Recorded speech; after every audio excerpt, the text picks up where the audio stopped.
So I read a book every single day in the month of July, and this month in August, I'm going to be sharing with you reviews about the books, summaries of the books, what I liked about them, what I did not like, and most importantly, my rating, and also if I will recommend that you read the book. Okay, so for this video, I'm going to be starting with a hi. Oh my goodness. I'm going to be starting with a book by Kristina Forest, and that book is titled The Neighbor Favor. It's the first book in the Greene Sisters series, and it was also my first time reading a book by Kristina Forest, and it's definitely not going to be my last time reading a book by this author. Oh my goodness. Whew, okay, let me calm down. And another thing about these videos, I'm just going to be yapping. This is straight from my mind, so just get ready for me as we move on in this YouTube channel. Whew, okay, so, wow. The Neighbor Favor is such a beautiful work of fiction. It's a contemporary fiction and it follows the story of two people, the main characters. Um, we follow Lily and Nick, who are two people with similarly very different career paths and all of that. So how do they meet? One day Lily is on a train, she's going to work and she just begins to think about her life and where exactly she is, and she's like, you know what, I remember this book that made me want to become an editor, especially a children's book editor. And that writer wrote that book, and I never heard from them again. And you know what I'm going to do? In this moment when I'm thinking about my life and what I really want to do and how I want to get out of this messy job I'm currently doing, which is being an editorial assistant for a non fiction imprint of a publishing company. What I'm going to do is that I am going to send an email to that children's book author who only wrote that book and I never heard from him again. And what does she do? Lily does send that email. So she sends an email to this author, and when she sends it, she's in the midst of something, like she's something happens. When you read the book, you will know something happens and the email is just sent abruptly, and she just moves on with her life. But then the author receives it, and the author's name is Nick. Another thing about this author is that Nick is using a pseudonym, right, a pen name, for his book.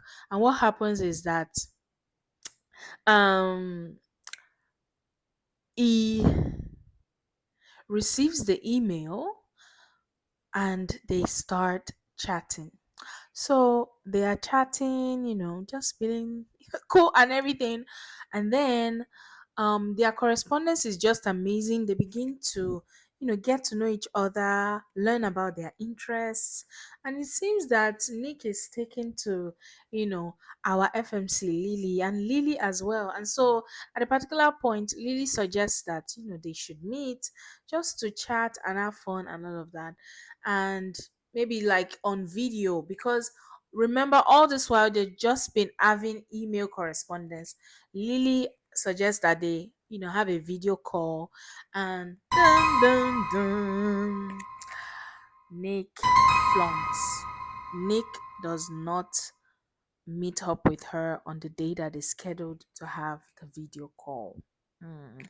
Yeah, I know it's sad, but anyways, Lily has to deal with the disappointment and she moves on technically, but then she's really hurt because she felt that this was someone who came to really understand her, and it was like, okay, I finally, have someone who is my friend in my corner, but unfortunately she ends up being disappointed.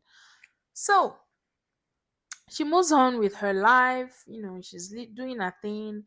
But then one day, the next part of the story is when we're now introduced to Nick in person and Lily as well. Lily is living in her sister's house, and Nick has just moved into the apartment. Now, something that happened in the story is that, remember, Nick stopped writing. But based on the conversation he and Lily have been, that they had when they were doing their email exchange, he's inspired, right? And his agent sends it out that, oh yes, gets him a publisher to um publish the book that will follow the first one. So it's like, wow, a lot of things have changed for him. He gets a deal and all of that, and it's like, oh my goodness. So it's like everything is falling into place for him. And then he moves to New York, where our FMC is, and it's in the same building where the FMC is living. But also remember, they do not know what they look like. Oh my goodness. Of course, the things will develop, and when they start seeing themselves, in the apartment, it's New York, of course, elevators and all that stuff. But they just have this thing like, oh, there's this feeling that they have for each other, but they can't explain it. And they are living their lives, doing their thing. And another thing is that Lily is somebody who has like a lot of anxiety when it comes to interacting with people. So that stops her from having any interaction or conversation with this guy. But eventually she begins to see that, oh, this person is actually approachable, and she does want to build a connection with him. But she's also anxious. However, at the end of the day, they get to know each other. But you would want to know who will be the first person to figure out that, oh, this is actually the person that I was having a conversation with. Well, when you read the book, you figure it out. I'm not going to share that. But at the same time, this story is about so many things. It's about the romantic connection. It's also about the struggles that Black women face in the publishing industry, especially one that their work is not one where their work is not appreciated. It's also a story about anonymity, what it means to balance your creativity as a writer with the um fame that comes with it, and also how sometimes for Black writers there's this need for them to hide under the shadow of whiteness so as to be seen as accepted in the public. And this is something that the writer Nick um deals with, right? Because he has this pen name and also has created a persona and all of that. So these are some of the things that cause conflict and tension. Of course, there's the main tension there as well. How are they going to act when they realize that, oh, this person is actually this person? And remember, Lily was heartbroken. So how is she going to deal with this? Also, apart from that, there are so many themes. There's the theme of parental neglect. There's the theme of, family, and what does it really mean to be family. There's also this theme of exploitation, which is in the book as well. There's the theme of fear, right? Fear of the unknown, fear of being who they are, and fear that, oh, what exactly am I in this world to achieve, and can I ever achieve and be more than I am now? There's this fear generally in the book. There's also the theme of sisterhood. There's the theme of friendship. There's the theme of love, of course. I love the way the romance was written. The spice was spicing, like it was so well written and tastefully done. I will describe this book as sweet, like sweet romance. It has its tension, it has the conflict, it has everything. But at the end of the day, the romance was romancing. I loved it. I absolutely enjoyed it. And I would definitely recommend this book. I rated this book a 5 stars on Goodreads. And one of the things I said was that reading this book felt like a breath of fresh air. At the same time, it felt like reading a beautiful portrayal of the ups and the downs of life and the limitations we put on ourselves as humans and how we can inevitably overcome them.